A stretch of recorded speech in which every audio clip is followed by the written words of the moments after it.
Shalom, apa kabar Bapak Ibu Saudara-saudari yang terkasih dimanapun Anda berada. Saat ini kita sudah merayakan hari kenaikan Yesus Kristus. Dan Roh Kudus turun untuk menyertai di dalam kehidupan saudara dan saya. Tetap kita mau bersuka cita, tetap kita mau bersyukur, tetap kita mau percaya bahwa Tuhan tetap akan menyertai di dalam segala situasi apapun yang terjadi di seluruh muka bumi ini. Dan pasti satu hari dia akan membuat indah pada waktunya. Mari kita satu dalam doa. Bapa dalam surga, kami mengucap syukur untuk Roh Kudus yang kau berikan kepada setiap anak-anak-Mu. Kami percaya kalau engkau naik ke surga dan Roh Kudus turun dan akan menyertai setiap kami. Memimpin, membimbing, memberikan hikmat. Dan kami akan merasakan bahwa kami tidak lagi sendiri. Tetapi Roh Kudus yang akan menyertai, yang akan menopang dan akan membimbing kami. Dimanapun kami berada. Urapi setiap anak-anak-Mu yang mendengarkan firman-Mu. Dan urapi juga hamba-Mu. Kami percaya kuasa firman ini akan menjamah setiap kami dimanapun anak-anak-Mu berada. Di dalam nama Tuhan Yesus kami mengucap syukur. Haleluya. Amin. Saudara, khotbah pada sore hari ini adalah tentang apa yang Yesus Kristus sudah naik ke surga dan kelanjutannya diberikan suatu amanat agung atau Great Commission. Ya, saudara, Tuhan Yesus telah naik ke surga dan tinggal di sana bersama Allah Bapa. Akan tetapi orang percaya, saudara dan saya masih harus tinggal di sini. Ya, masih tinggal di dunia. Berkarya memuliakan Allah. Dan kita bisa melihat bagaimana dan apa saja kalau kita harus melakukan amanat agungnya. Oleh karena itu saudara, bagaimana seharusnya kita anak-anak Tuhan, orang percaya untuk menjalani kehidupan di dunia ini. Kita akan melihat di dalam Efesus 2 ayat yang ke-10. Karena kita ini buatan Allah, diciptakan dalam Kristus Yesus untuk melakukan pekerjaan baik yang dipersiapkan Allah sebelumnya. Ia mau supaya kita hidup di dalamnya. Saudara, kita tahu bahwa kita semua ini adalah buatan Allah. Diciptakan dalam Kristus Yesus untuk melakukan pekerjaan yang baik. Misalnya, seorang pemahat memiliki sebuah kotak peralatan yang penuh dengan alat-alat khusus untuk kegemarannya memahat kayu. Peralatan itu sangat disukainya adalah pisau pahat yang multiguna. Sehingga dia mampu membuat segala macam. Dan alat itu saudara sangat canggih buatan dari Jerman. Ia telah berulang kali mengasah alat-alat itu. Dan pemahat ini merasa sangat sayang sekali. Kenapa? Karena pisau itu semakin tipis dan tidak akan bisa diasah lagi nanti. Dan pisau ini terbuat dari baja yang tahan uji. Saudara, untuk menghasilkan logam yang tahan lama, logam mentah yang dimasukkan pada peleburan dan diberi panas yang sangat tinggi. Setelah berpijar terang, logam putih yang panas itu dipertahankan pada temperatur yang tepat. Ya, sehingga pada waktunya baja itu tidak terlalu lunak dan tidak mudah bengkok. Ataupun terlalu keras sehingga akan mudah patah.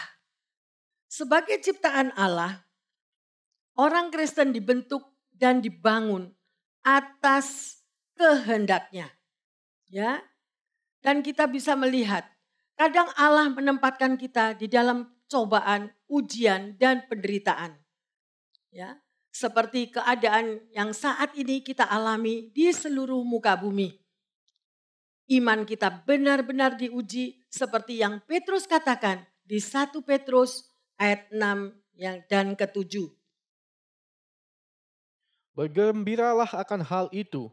Sekalipun sekarang ini kamu seketika harus berduka cita oleh berbagai-bagai pencobaan. Maksud semuanya itu ialah untuk membuktikan kemurnian imanmu yang jauh lebih tinggi nilainya daripada emas yang fana, yang diuji kemurniannya dengan api, sehingga kamu memperoleh puji-pujian dan kemuliaan dan kehormatan pada hari Yesus Kristus menyatakan dirinya. Saudara, sungguh benar apa yang dikatakan oleh firman Tuhan tadi. Ingatlah akan janji Tuhan. Dia tidak pernah tinggalkan saudara dan saya. Dia selalu menyertai dan menolong kita. Walaupun kita sering kali tidak percaya, sering kali masihkah kita berharap kepadanya. Saudara, emas itu diuji dengan api, tetapi manusia diuji pada waktu mengalami penderitaan. Ya, untuk memahami amanat agung, apa yang harus kita perbuat? Apa yang ada di dalam pikiran kita jika kita membahas amanat agung? Sebagian dari kita akan mengaitkan amanat agung dengan pengabaran Injil untuk membawa jiwa-jiwa baru menjadi orang yang percaya kepada Allah. Ada banyak orang atau anak-anak Tuhan yang melihat bahwa amanat agung Tuhan Yesus adalah tugas dari hamba Tuhan. Ingatlah, misalnya kita diselamatkan untuk menyelamatkan orang lain. Kita disembuhkan untuk kita menyembuhkan orang lain. Kita dilepaskan untuk melepaskan orang lain. Saudara mungkin bertanya, kok bisa? Ya saudara, karena kita itu mengalami. Pada waktu saudara dan saya sakit, kita mengalami dan kita berdoa kepada Tuhan. Dan akhirnya kita sembuh. Ya saudara, pada waktu kita mengalami masalah, kita berdoa juga. Dan kita dikeluarkan dari persoalan kita. Jawaban terjadi. Ya, Tuhan memberikan jalan keluar. Dan pengalaman itulah yang harus kita bagikan kepada orang lain. Ya, mari kita lihat di dalam Matius 28 ayat ke-18 dan sampai 20. Yesus mendekati mereka dan berkata, "Kepadaku telah diberikan segala kuasa di sorga dan di bumi. Karena itu, pergilah. Jadikanlah semua bangsa muridku dan baptislah mereka dalam nama Bapa dan Anak dan Roh Kudus. Dan ajarlah mereka melakukan segala sesuatu yang telah kuperintahkan kepadamu. Dan ketahuilah, aku menyertai kamu senantiasa sampai kepada akhir zaman." Haleluya. Saudara, ayat ini adalah suatu amanat agung yang Tuhan berikan kepada saudara dan saya. Amanat adalah pesan atau perintah yang umumnya diberikan oleh orang yang posisinya dianggap lebih tinggi daripada kita. Ya, dan lebih terhormat dibandingkan dengan si penerima amanat. Amanat Tuhan Yesus disebut amanat agung karena si pemberi amanat adalah pemegang kekuasaan tertinggi di alam semesta ini. Banyak orang Kristen yang tidak melaksanakan amanat agung. Ya, saudara. Ada beberapa hal yang kita akan pelajari. Mari kita buka di dalam Matius 28 ayat yang ke-18. Yesus mendekati mereka dan berkata, "Kepadaku telah diberikan segala kuasa di sorga dan di bumi." Kepada Yesus diberikan kuasa di surga dan di bumi. Apa artinya, saudara? Yesus berkata kepada murid-muridnya, ya, bahwa dia mempunyai kuasa. Berarti Yesus itu berkuasa pada saat masa-masa krisis. Yesus berkuasa pada masa-masa kekurangan. Yesus berkuasa pada masa-masa sukar. Bahkan apa yang terjadi saat ini, ya, yang keadaan tidak menentu di seluruh dunia. Apa yang akan terjadi pada hari esok tidak ada yang tahu. Tetapi Yesus berkuasa untuk semua yang terjadi. Dia tidak akan tergoyahkan oleh apapun juga. Ya, saudara, dari mana kita tahu? Mari kita lihat. Yesus berkuasa atas alam. Di dalam Matius 8 ayat yang ke-26. Ia berkata kepada mereka, "Mengapa kamu takut, kamu yang kurang percaya?" Lalu bangunlah Yesus menghardik angin dan danau itu, maka danau itu menjadi teduh sekali. Saudara, waktu Yesus dan murid-muridnya naik perahu, tiba-tiba terjadi angin badai yang mengamuk. Ya, dan murid-muridnya menjadi takut. Dan benar dikatakan tadi bahwa Yesus mempunyai kuasa. Dan setelah angin itu dihardik, maka semuanya menjadi tenang. Kemudian kita akan melihat lagi bagaimana Yesus dengan kuasanya berjalan di atas air. Kita lihat di dalam Yohanes 6 ayat ke-19. Sesudah mereka mendayung kira-kira 2-3 mil jauhnya, mereka melihat Yesus berjalan di atas air mendekati perahu itu. Maka ketakutanlah mereka. Saudara, murid-murid menjadi takut karena tidak tahu siapa yang berjalan di atas air itu. Ya, mereka mengira bahwa itu adalah hantu, nggak taunya itu adalah Yesus. Yesus sungguh-sungguh berkuasa atas segala-galanya. Kemudian kita bisa melihat Yesus mempunyai kuasa untuk melipat gandakan 2 ikan 5 roti. Sehingga 5.000 orang dapat diberi makan. Yohanes 6 ayat ke-19. Lalu Yesus mengambil roti itu, mengucapkan syukur, dan membagi-bagikannya kepada mereka yang duduk di situ. Demikian juga dibuatnya dengan ikan-ikan itu, sebanyak yang mereka kehendaki. Amin. Yohanes 6:11 ya saudara. Saya tadi salah katakan 19. Yohanes 6 ayat 11. Kemudian kita juga bisa melihat bagaimana kuasanya ketika Yesus memerintahkan kepada pohon ara itu dan menyebabkan pohon itu tidak dapat berbuah lagi, menjadi kering di dalam Matius 21 ayat ke-19. Dekat jalan ia melihat pohon ara, lalu pergi ke situ. Tetapi ia tidak mendapat apa-apa pada pohon itu selain daun-daun saja. Katanya kepada pohon itu, "Engkau tidak akan berbuah lagi selama-lamanya." Dan seketika itu juga keringlah pohon ara itu. Saudara, apa yang dikatakan oleh Yesus itu yang akan terjadi. Oleh karena itu percayalah akan kuasa daripada Yesus Tuhan kita. Kemudian kita bisa melihat lagi di dalam Alkitab bahwa Yesus berkuasa atas roh-roh jahat untuk tunduk kepadanya. Kalau Anda dan saya benar-benar sebagai pelaku firman Tuhan dan engkau percaya bahwa kuasa dari si jahat dapat kita kalahkan, pakailah kuasa doa saudara. Ya, kemudian kita bisa lihat lagi, Yesus berkuasa atas segala penyakit.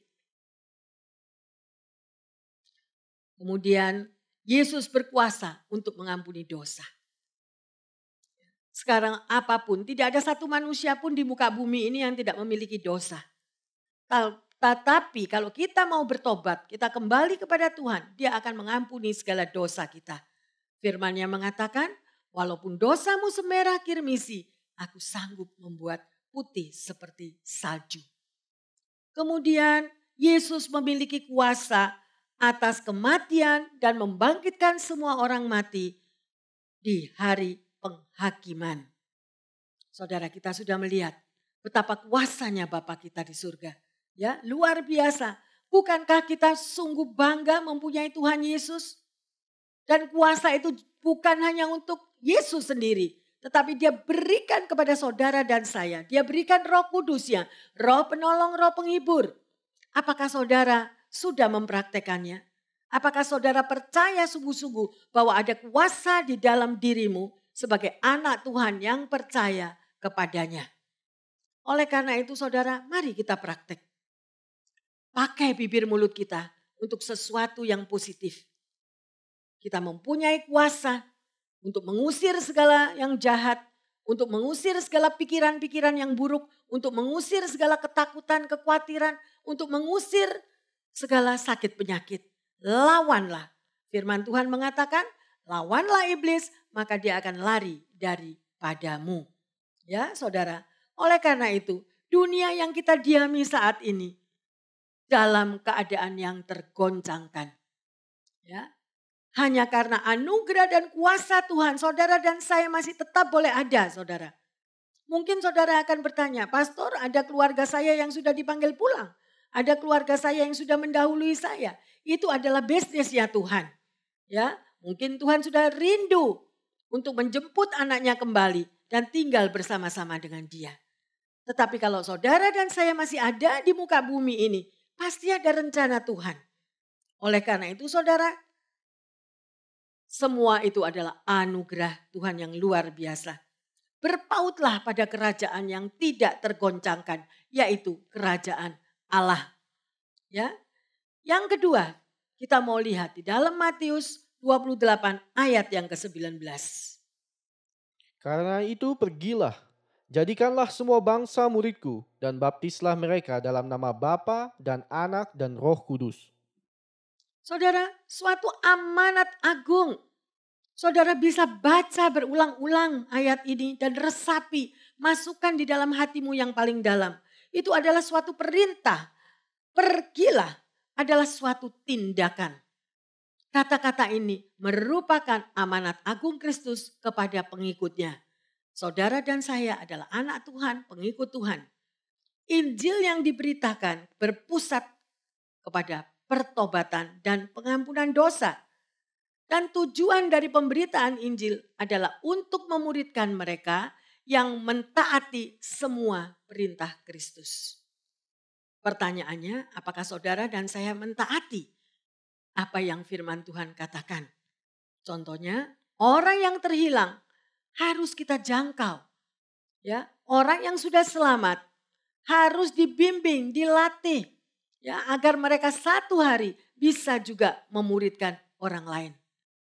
Apa yang membuat kita tetap bertahan? Baik pada saat-saat ini situasi yang mendunia, yang tidak menentu, sehingga kita harus membuat gereja online saat ini. Dan komunitas kita di saat ini mengalami juga situasi yang sulit untuk bertemu satu dengan yang lain. Ya, saudara, mungkin kita peka terhadap kebutuhan orang lain, tetapi itu tidak cukup. Kita juga tidak boleh membiarkan diri kita dikendalikan oleh kebutuhan kita sendiri. Yakni keinginan daging, keinginan dihargai, keinginan dicintai oleh orang lain. Hanya Allah yang dapat memenuhi kebutuhan kita dengan cara Tuhan sendiri. Ya saudara. Oleh karena itu, mari semakin kita mau mencoba memuaskan diri kita sendiri, dengan cara apapun, bahkan dengan pelayanan sekalipun, kita berbuat apa saja, kita malah semakin tidak puas. Ya saudara, masalahnya terkadang manusia kehilangan kasih dan tidak tahan uji. Mengapa ada orang Kristen yang hidupnya seperti orang duniawi? Ya, perbuatannya dan perkataannya sama aja seperti manusia yang lama. Mari kita lihat di dalam 1 Petrus 2 ayat pertama dan yang kedua. Karena itu buanglah segala kejahatan, segala tipu muslihat, dan segala macam kemunafikan, kedengkian, dan fitnah. Dan jadilah sama seperti bayi yang baru lahir, yang selalu ingin akan air susu yang murni dan yang rohani, supaya olehnya kamu bertumbuh dan beroleh keselamatan. Saudara, ayat ini patut kita baca berulang-ulang. Kita resapi, kita masukkan di dalam hati kita dan kita praktekkan. Supaya manusia jasmani kita itu tahu. Dan manusia rohani yang akan memberikan kekuatan untuk saudara dan saya bisa melakukan firman yang dikatakan ini tadi.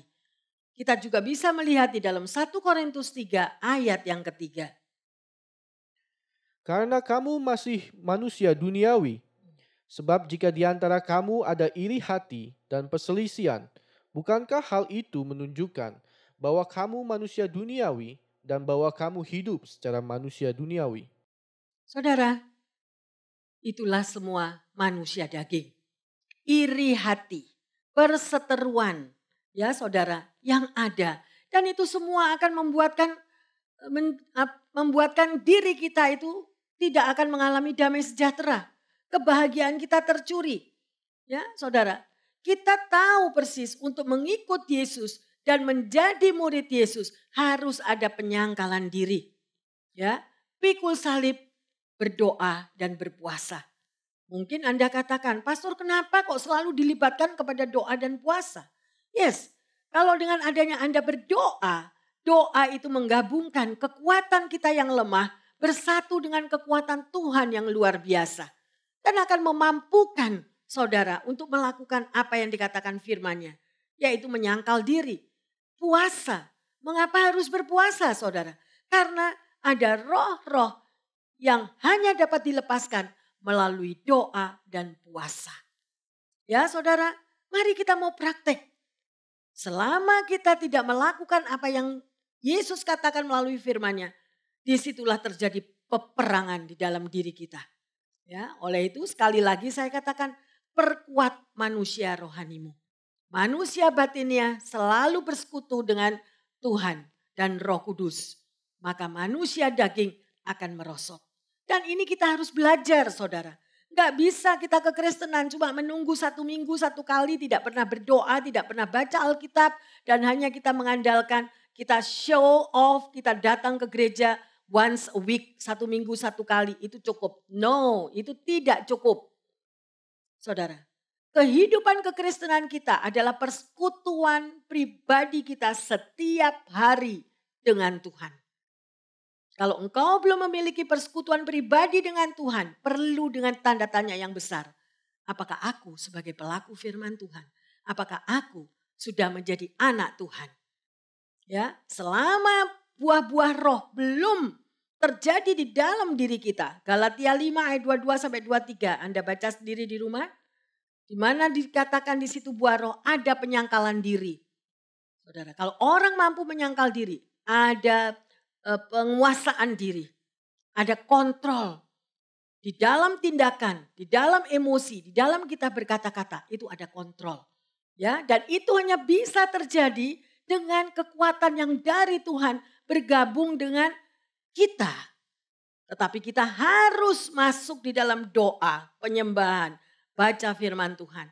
Maka di situ kuasa firman Tuhan dan kata-kata dalam firman Tuhan akan terjadi. Roh Kudus akan mengingatkan terus. Pada waktu kita ngomongnya sudah mulai keluar dari real, ngomongnya udah ngaco, langsung Roh Kudus akan tegur kita bahwa kita sudah bersalah. Dan kita minta ampun kepada Tuhan. Ya saudara, sedemikian rupa murid Kristus yang sejati tidak hanya mengerti dan memahami ajaran-ajarannya, melainkan mengikuti jalan hidup Kristus. Dan kehidupan murid Kristus akan dikenali dari segala aspek kehidupan. Kita tidak cukup mengaku sebagai anak Tuhan. Kita tidak cukup mengaku sebagai orang Kristen. Berapa banyak orang-orang Kristen saudara, ya, yang justru menjadi batu sandungan bagi orang lain. Sehingga orang yang mau masuk menjadi anak Tuhan mengalami ketakutan. Saudara, saya akan ceritakan sedikit. Gereja BCF berapa tahun yang lalu kita ada sekolah Alkitab SOE, School of Act. Saudara, di sini kita mengajarkan, memuridkan agar jemaat hidup sesuai apa yang diajarkan oleh Alkitab. Terutama bagaimana kita harus membangun manusia batinia, manusia rohani kita. Agar kita kuat dan mampu menghadapi segala tantangan hidup. Saudara, mengapa saya katakan berkali-kali kepada jemaat, bangunlah manusia rohanimu, bangunlah manusia batinia, ya saudara. Kenapa? Karena dari kecil kita sudah dididik untuk apa saja dari baby. Baby nangis langsung susu datang. Anak kecil nangis minta mainan langsung mainannya datang. Semuanya itu adalah daging yang dipuaskan. Tetapi semakin anak itu bertumbuh menjadi remaja dan menjadi besar. Kalau mereka tidak dituntun, saudara, tidak dimuridkan sesuai dengan apa yang firman Tuhan katakan. Maka yang bertumbuh dengan kuat itu cuma manusia daging. Kalau mereka tidak mendapatkan sesuatu yang mereka mau, mereka akan marah, mereka akan berontak, mereka akan kecewa. Dan itu semua adalah manusia daging. Berapa banyak dari kita, saudara, yang hidup sedemikian rupa. Tetapi kita belum terlambat. Dimanapun Anda mendengarkan firman ini, mari. Masih ada kesempatan. Bangunlah manusia rohanimu. Hiduplah bersekutu dengan Roh Kudus setiap hari.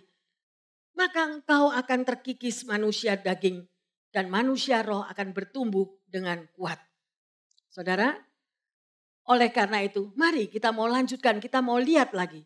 Satu-satunya penolong yang cukup bagi pelayanan kita adalah kasih kepada Tuhan.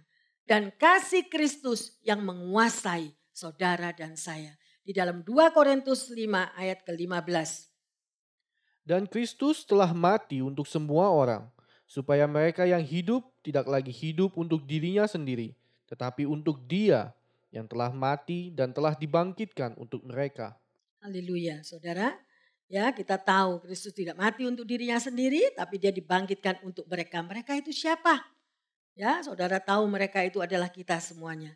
Saudara, dalam buku My Utmost for His Highest, penulisnya adalah Oswald Chambers menulis, jika kita melayani demi manusia, kita akan mudah jatuh, kecewa dan patah hati. Ya, tetapi jika motivasi kita melayani Tuhan, kita akan selalu melayani sesama dengan penuh rasa syukur. Ada kasih di tengah-tengah pelayanan tersebut. Saudara, inilah yang benar. Ya. Dan kita juga boleh melihat dalam salah satu percakapan Yesus terakhir dengan Petrus. Yesus bertanya kepadanya, Simon anak Yohanes, apakah engkau mengasihi aku? Dan Petrus menjawab, Tuhan, engkau tahu segala sesuatu. Engkau tahu bahwa aku mengasihi engkau. Lalu Yesus berkata, gembalakanlah domba-dombaku.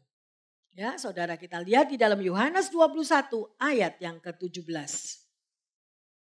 Kata Yesus kepadanya untuk ketiga kalinya, Simon, anak Yohanes, apakah engkau mengasihi aku? Maka sedih hati Petrus karena Yesus berkata untuk ketiga kalinya, apakah engkau mengasihi aku? Dan ia berkata kepadanya, Tuhan, engkau tahu segala sesuatu.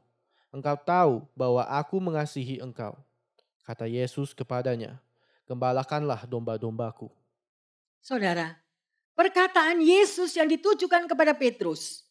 Dan itu juga ditujukan bagi saudara dan saya. Karena kita semua ini adalah anak-anak Tuhan. Ya, saudara. Dan kalau pada waktu Yesus berhadapan dengan Anda dan saya, dia katakan, apakah engkau mengasihi aku? Walaupun dunia saat ini mengalami kegoncangan, apakah engkau tetap mengasihi aku? Apakah engkau tetap mau mewartakan sabdaku? Maukah hidupmu menjadi kesaksian bagi orang lain yang belum mengenal aku? Bagaimana respon saudara?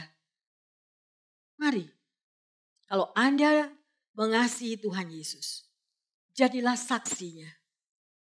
Lakukan firman-Nya. Gembalakanlah mereka.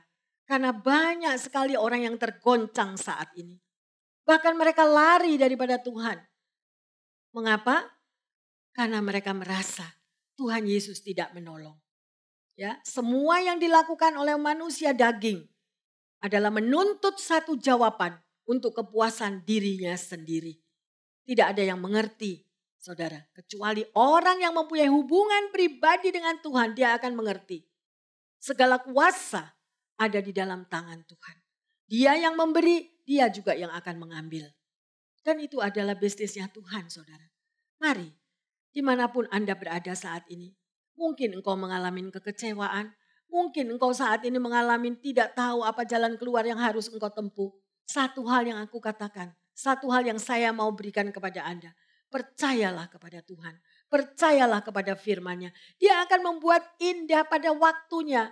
Meskipun saat ini engkau penuh air mata. Saudara. Dan seseorang yang pernah mengalami kehidupan penderitaan dan penuh air mata bisa bersaksi untuk Anda. Bahwa Yesus adalah jaminan di dalam hidup Anda. Dia tidak pernah mengecewakan. Pengharapan yang tidak pernah mengecewakan. Tapi berikanlah waktu kepada Yesus. Berikan waktu kepada Tuhan yang dia sudah berikan Roh Kudus ya untuk saudara dan saya. Jangan goyah, jangan gentar, dan jangan takut. Hadapi setiap hari dengan pengucapan syukur. Kalau engkau percaya bahwa Yesus itu ada dan sudah memberikan Roh Kudusnya untuk Anda dan saya, kita tidak perlu takut. Dan kita hanya menunggu waktu Tuhan dengan berdoa dan mengucap syukur, memuji, menyembah, maka kekuatan kita akan dipulihkan. Firman-Nya mengatakan, datanglah kepadaku hai engkau yang letih lesu dan yang berbeban berat. Aku akan memberi sentosa kepadamu. Saya tidak tahu dimanapun Anda berada, mungkin engkau menghadapi letih lesu dan yang berbeban berat. Tapi Yesus ada bersama Anda saat ini. Dan Dia mau katakan, engkau tidak sendiri. Aku menyertaimu sampai pada kesudahan zaman. Saudara, sudahkah kita melakukan amanat agung dengan menjangkau jiwa-jiwa yang terhilang? Ya, sebagai orang percaya, kita mempunyai tugas dan tanggung jawab yang tidak mudah di tengah-tengah dunia yang kacau saat ini. Di atas pundak kita ada amanat agung, yaitu pergi, jadikan semua bangsa murid Tuhan dan membaptis mereka dalam nama Bapa, Anak, dan Roh Kudus. Ya, jadi saudara, baptisan menandakan bahwa manusia yang lama kita dikuburkan menjadi manusia baru. Baptisan adalah perintah Tuhan bagi orang percaya yang telah bertobat, ya, dan percaya kepada Yesus sebagai Tuhan dan juru selamat pribadi di dalam hidupnya. Mereka harus dibaptis. Ya, mengapa saudara? Karena upacara ini mereka nyatakan bahwa mereka berikrar meninggalkan manusia yang lama, ya, meninggalkan semua perbuatan dosa dan mengabdi kepada Kristus.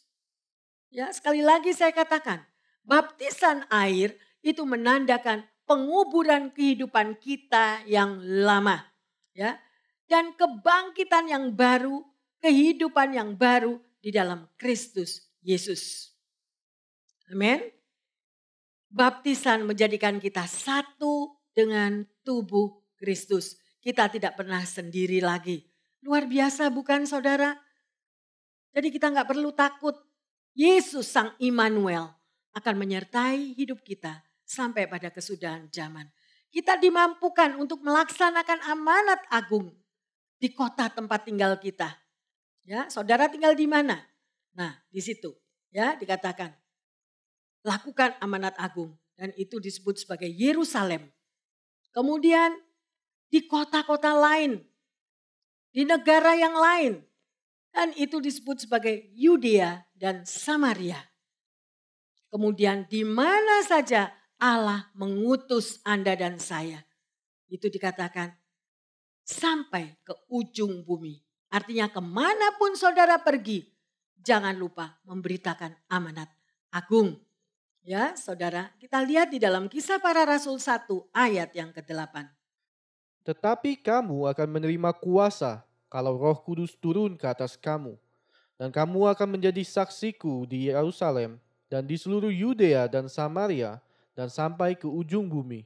Ya saudara, ingat bahwa Anda menjadi saksi-saksi Kristus. Kalau kita melakukan amanat agung itu berarti akan banyak jiwa-jiwa terselamatkan. Banyak mereka yang belum pernah mengenal Tuhan, belum pernah mendengar saudara apa yang berita sukacita, berita keselamatan itu mereka bisa menerimanya. Ya, mereka butuh itu dan itu adalah tugas saudara dan saya sebagai anak-anak Tuhan, bukan cuma sebagai tugas pendeta atau pastor.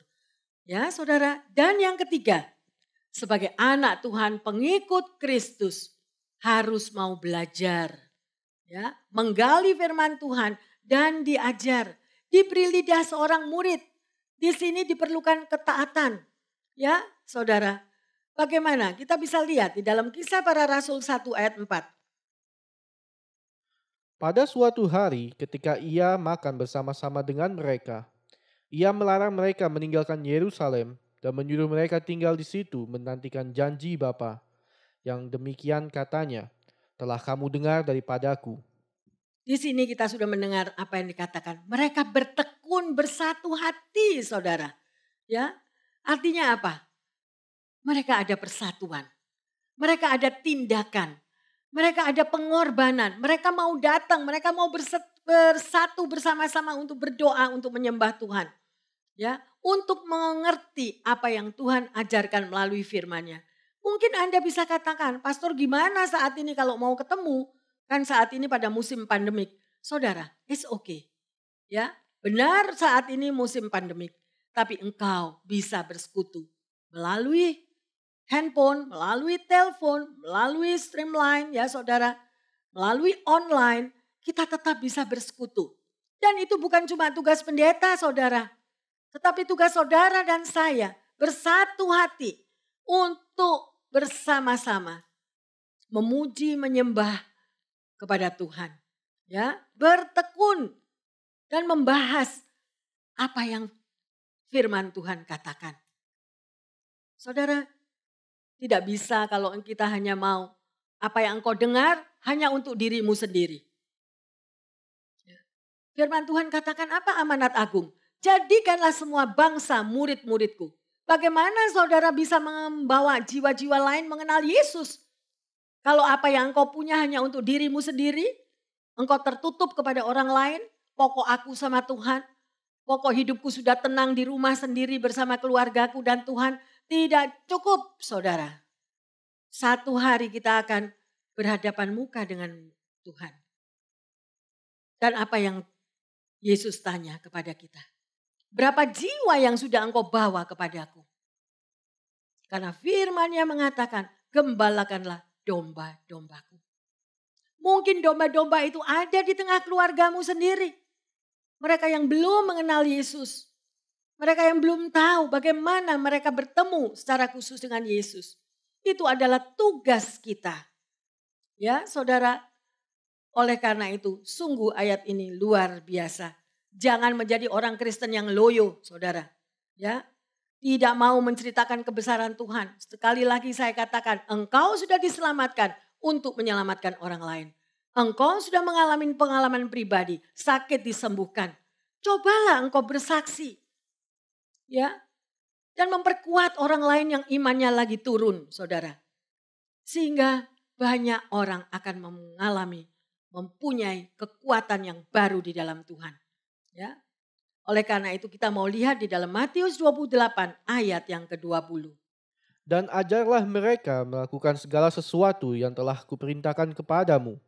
Dan ketahuilah, aku menyertai kamu senantiasa sampai kepada akhir zaman. Saudara, dengar sendiri firman-Nya mengatakan, ajarlah mereka. Aku akan menyertai. Apa artinya? Arti menyertai adalah mengiringi, menemani, ikut serta, ada suatu peran aktif dari Tuhan. Dia juga siap membantu, menyertai dalam setiap kehidupan kita. Menyertai di dalam setiap pelayanan saudara. Oleh karena itu, Anda tidak cukup hanya menjadi Kristen bonsai. Apa artinya Kristen bonsai? Menjadi anak Tuhan yang hidupnya untuk dirinya sendiri. Saudara, itu egois. Tuhan tidak pernah memberikan roh egois kepada kita. Tuhan tidak pernah memberikan me, I, mine. Artinya me. Aku yang harus dilayani. Aku yang harus ditolong. Semuanya adalah milikku. Tidak. Ya, mengapa? Tuhan katakan gembalakan semua domba-dombaku. Ya saudara, karena kita ini domba yang di tengah-tengah serigala. Pasti ada yang membutuhkan pertolongan. Ya, kita baru memperingati kenaikan Yesus Kristus. Dan kita mau belajar saudara. Roh Kudus itu turun. Ya, dan menyertai di dalam kehidupan kita. Yesus naik, Roh Kudus turun. Mari kita lihat di dalam Yohanes ayat yang ketiga dan keempat. Dan apabila aku telah pergi ke situ dan telah menyediakan tempat bagimu, aku akan datang kembali dan membawa kamu ke tempatku, supaya di tempat di mana aku berada, kamu pun berada. Dan kemana aku pergi, kamu tahu jalan ke situ. Saudara, bukankah luar biasa ayat ini? Dan ayat ini diberikan oleh Raja di atas segala raja, penguasa langit dan bumi, yang mengatakan, ya janjinya dimanapun aku berada, engkau juga berada. Berarti kita akan bersama-sama dengan Yesus. Pertanyaannya adalah, apakah kita sebagai pengikut Kristus dan pelaku daripada firman Tuhan? Ya, ini adalah penghiburan daripada Yesus yang luar biasa bagi kita. Cuma Dia yang satu-satunya yang paling sempurna yang menyediakan segala sesuatu bagi umatnya. Mari kita lihat Yohanes 14 ayat yang ke-8 dan ke-9. Kata Filipus kepadanya, Tuhan, tunjukkanlah Bapa itu kepada kami. Itu sudah cukup bagi kami. Kata Yesus kepadanya, telah sekian lama aku bersama-sama kamu, Filipus. Namun engkau tidak mengenal aku? Barang siapa telah melihat aku, ia telah melihat Bapa. Bagaimana engkau berkata, tunjukkanlah Bapa itu kepada kami? Saudara, apa yang dikatakan oleh Filipus, bukankah kita juga begitu? Banyak daripada kita anak-anak Tuhan yang belum percaya, yang tidak percaya apa yang sudah Yesus perbuat di dalam kehidupan di dunia ini. Kita lihat di dalam Yohanes 14 ayat yang ke-6. Kata Yesus kepadanya, Akulah jalan dan kebenaran dan hidup. Tidak ada seorang pun yang datang kepada Bapa kalau tidak melalui aku. Saudara, kita harus tahu, terutama pada waktu kita melakukan amanat agung itu. Kita harus tahu terlebih dahulu siapa itu Yesus. Ya. Dan di sini kita akan pelajari 3 hal. Yang pertama dikatakan, akulah jalan.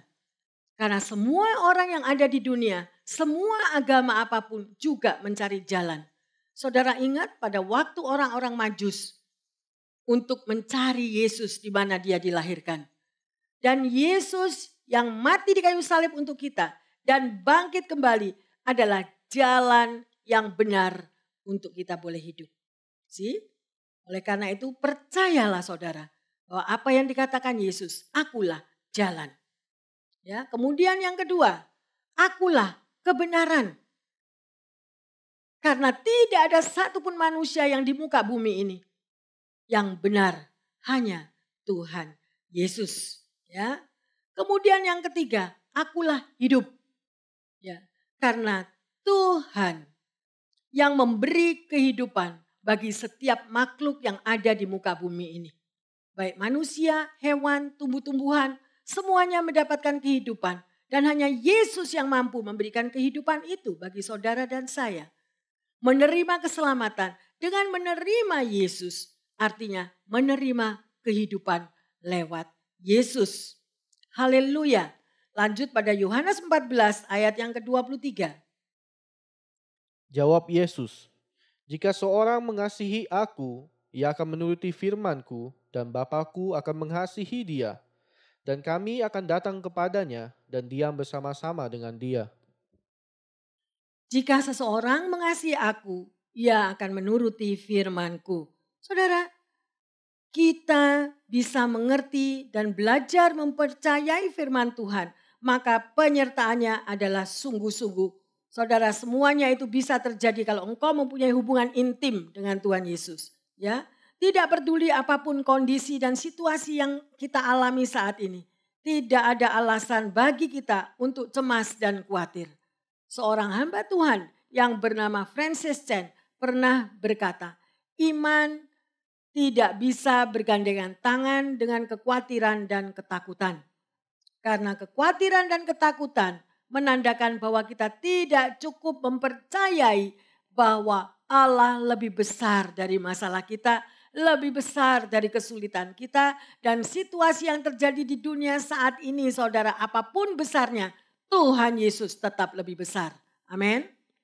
Bapak, Ibu, Saudara-saudari terkasih, setelah Yesus naik ke surga, dia menemui 11 muridnya. Mereka harus mentaati perintah Yesus untuk menantikan janji Bapa, yaitu kuasa Roh Kudus akan dicurahkan pada hari Pentakosta.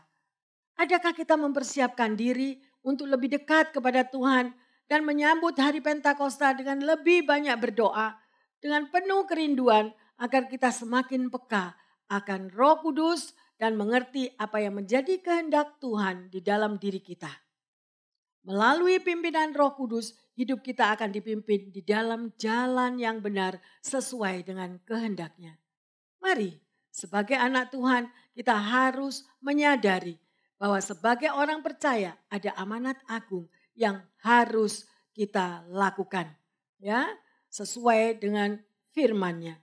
Inilah kesempatan yang Tuhan berikan melalui situasi sulit yang terjadi saat ini. Kita bisa berdoa bagi mereka yang belum terselamatkan, juga membawa kabar baik dengan memberitakan Injil Kerajaan Allah. Sehingga banyak orang yang bisa mengenal Kristus Yesus dan diselamatkan di dalam Dia. Lakukan amanat agung ini saudara sesuai dengan kapasitas yang Tuhan sudah berikan bagi kita semuanya. Mari kita menyembah saudara bersama-sama supaya kita lebih dikuatkan. Kita masuk di dalam penyembahan yang menjadi doa bagi kita semuanya.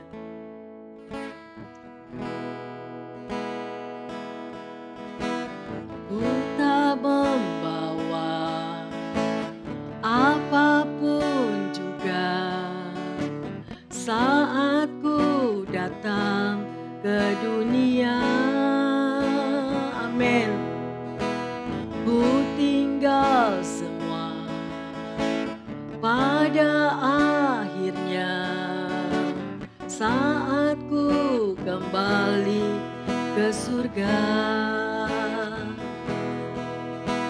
Ku tak membawa apapun juga saat ku datang ke dunia. Ku tinggal semua pada akhirnya saat ku kembali ke surga. Inilah yang ku punya, hati sebagai hamba yang mau taat dan setia padamu Bapa. Kemanapun ku bawa, hati yang menyembah dalam roh dan kebenaran sampai selamanya. Inilah yang ku punya, hati sebagai hamba yang mau taat dan setia padamu Bapa. Kemanapun ku bawa, hati yang menyembah dalam roh dan kebenaran sampai selamanya. Dalam roh dan kebenaran sampai selamanya. Haleluya saudara. Apakah kita memiliki hati seperti hamba? Kalau kita memiliki hati sebagai hamba, engkau pasti akan melakukan amanat agung yang Yesus perintahkan di dalam firman-Nya. Saudara, mari kita satu dalam doa. Bapa dalam surga, kami mengucap syukur. Engkau sudah mengajarkan kepada kami bahwa kami tidak berjalan sendiri lagi. Karena Roh Kudus Kau berikan kepada kami. Bahkan Engkau sudah memberikan kuasa-Mu sehingga kami mampu untuk berjalan mengatasi kehidupan ini. Kami tahu bahwa Roh Kudus akan menolong, Roh Kudus akan memimpin, Roh Kudus akan menyertai. Dan kami mau menjadi saksi-Mu. Itu yang Kau berikan melalui firman-Mu. Terima kasih Tuhan Yesus. Meteraikan firman ini di dalam hati setiap anak-anak-Mu, dimanapun mereka berada. Apapun keberadaan mereka, melalui sabda Tuhan ini mereka boleh dikuatkan, mereka boleh disegarkan, dan mereka mulai mengambil satu tindakan untuk mereka pergi, untuk mereka melakukan, untuk mereka boleh menjadi saksi-Mu, dan mereka tidak akan menjadi Tuhan loyo lagi. Karena itu adalah kekuatan baru yang Kau berikan kepada kami. Terima kasih Tuhan Yesus. Terima kasih Roh Kudus. Berikan kami hati sebagai hamba. untuk melakukan amanat agung itu. Dan kami mau menyambut untuk kedatangan daripada hari Pentakosta. Kami mau siapkan diri kami. Dimanapun anak-anakmu berada, mampukan kami semuanya. Sehingga kami boleh melihat keajaiban demi keajaibanmu. Terima kasih Tuhan Yesus. Karena pertolonganmu tepat pada waktunya. Dan engkau akan bekerja, mengurapi, menjamah, membimbing, menolong. Dimanapun semua anak-anakmu berada, di pelosok-pelosok Tuhan. Kami boleh tetap kuat dan bersuka cita. Karena Roh Kudus menyertai kehidupan kita semua. Baik bagi para pemimpin negara, juga bagi mereka yang ada di front terdepan. Saudara, semuanya engkau sertai dengan Roh Kudus-Mu. Terima kasih di dalam nama Tuhan Yesus. Kami berdoa dan mengucap syukur. Haleluya. Amin.